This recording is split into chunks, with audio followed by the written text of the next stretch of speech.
Shabbat shalom. Shabbat shalom. A few weeks ago, my sister-in-law visited.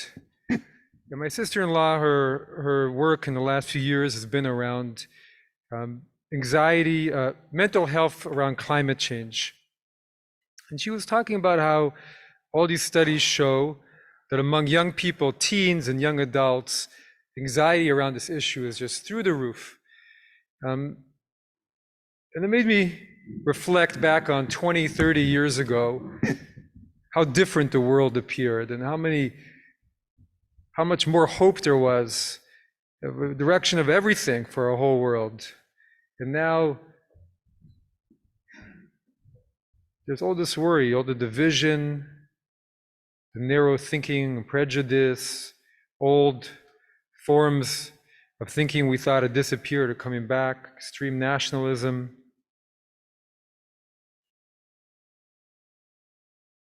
Come to our story of this week's Parsha, and the story of the golden calf and our human propensity to get into these messes. Think about last year, I showed my son Adir the 10 Commandments, the movie. It was a mistake. He was only 5 years old. I shouldn't have done that.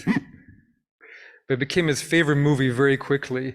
And the part that I least wanted to show him, I wish I hadn't seen, was a part of the golden calf, which of course is a part he remembers the most and thinks about all the time. But watching it, it's almost painful to see what happens in that movie or to read about it as we did this morning, because we all recognize how that type of situation happens just from our world. And Moses was late in coming down the mountain. He was on mountain time. They were on valley time. And they were without a leader. And they were used to having Moses there for absolutely everything, to lead them from the plagues, through the sea, the manna, to Mount Sinai. And they had managed to pull themselves together into this extraordinary unity and receptivity and hope when they accepted really the very challenging mission that God gave them to be a kingdom of priests. But then Moses goes and spends 40 days and 40 nights on top of Mount Sinai. That's a long time. And they said, we need a leader. Where's our God who took us out of Egypt? And their fear was compounded, according to Midrash, by some of the characters that were there among the Israelites. And there were 2 ringleaders who had been allies of the Egyptians, perhaps, depending what Midrash you follow. And they were playing on people's fears. This happens so often. Every day after day, where is Moses?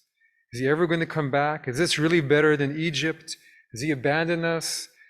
We need to do something. And that fear, as fear so often is, was contagious. Until they approached Aaron and they said, we don't have a leader anymore, we don't have a God anymore, build us a God to worship. And Aaron did it. If you were reading the commentators this morning in that story of the golden calf, many believe that Aaron was trying to buy himself some time. He knew Moses would be down soon. It was just an hour's difference. And so I'm going to build something. I'm just going to try and make it work. It's going to be fine. And this, with so many of the mistakes that happened during their 40 years in the desert, there was always a grain of truth, right? Here Moses was gone, or when Korach says, aren't we all holy? There's a grain of truth there too. And then it just got out of hand. Aaron didn't think, I'm going to ask them to give all their gold. They're going to give their gold so easily. But they all gave their gold immediately. And the Midrash says, who can understand it? They gave all their gold for the tabernacle. They gave all the gold for the golden calf. And they had to make a decision. Do we really want to do this? But they didn't think about it. They were overwhelmed by all those worries. They didn't know enough about this new path, this new God. And they made a poor decision. And the way our tradition understands it, there were these chaotic forces involved the whole time. The Torah's verses are very terse. You don't get much detail. And it appears as if Aaron put the gold into the fire and somehow, poof, there comes the golden calf. And so the commentators speak, well, there were among the people sorcerers who were trained in the Egyptian arts, but just saying that there were forces of chaos. They were just driving this whole situation, taking advantage of it. And the people completely lost control. As we read, the noise of the party reaches the top of the mountain, and God tells Moses, we have a problem.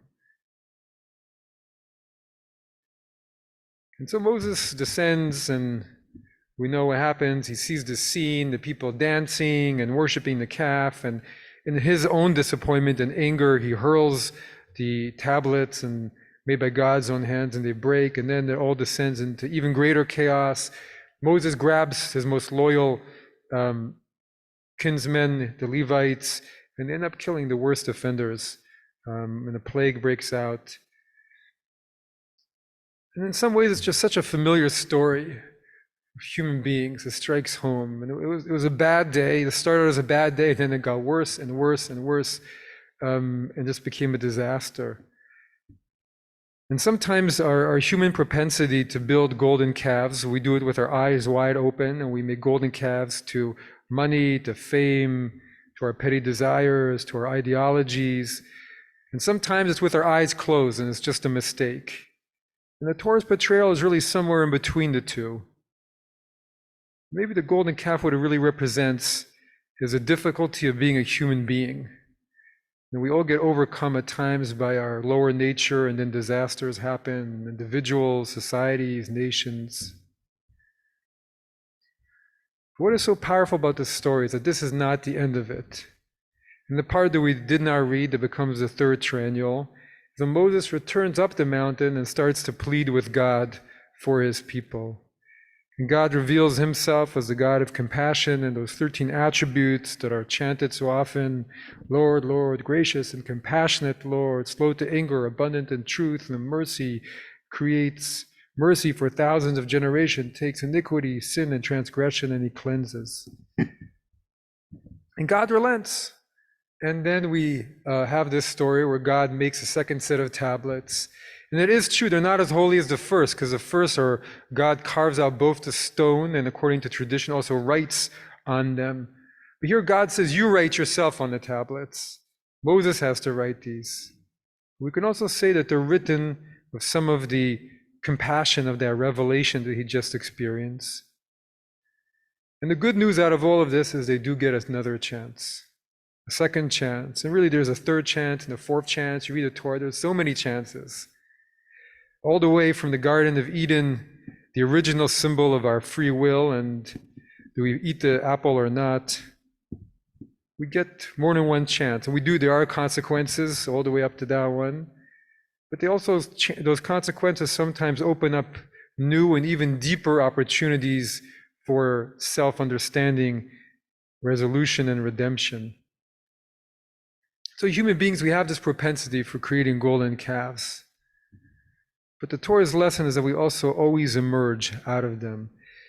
And I invite you on your way out to look at our Engen tapestries right there in the foyer. And I love how Barrett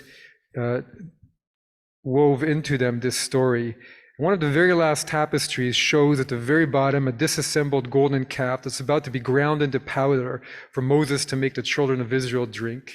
But right above, she put 13 strips that symbolize the 13 attributes of compassion. And then when you look at the very last tapestry, you see this joy, the children of Israel dancing.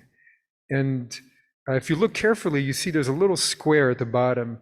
And that square, she said, represents the tabernacle. It's Techelet, which is how she represented the tabernacle in earlier tapestries. And it was saying that through this, they brought the tabernacle, the sanctuary, a little bit more into their own hearts. And so through our golden calf moments, we also have the chance to build our tabernacle, our sanctuaries for God's presence, for goodness, for wisdom, for peace in our own hearts and in our world, just a little more at a time. We try to remember the golden calf whenever we can, as I often mention, not always known, but every head tefillin has a little actual hair of a golden calf that comes out. It's what makes it, it's one of the halachot that makes the tefillin. And it's to remember, don't do it. But then when we do it anyways, which happens most of the time, then we can still pick up and go forward. And that's the most important truth, really, about this story. because the Torah is so real about human beings, and it's probably why we still read it. But it's also hopeful, and it brings in the promise of God's compassion, and that brings us comfort. And so we look at our world, and there is so much cause for anxiety, and there's so much work that needs to be done. We are in those straits. We can also hold on to the hope that within the seed of all that is happening is a new beginning. In the end, another step in the beautiful journey of humankind that we're all on.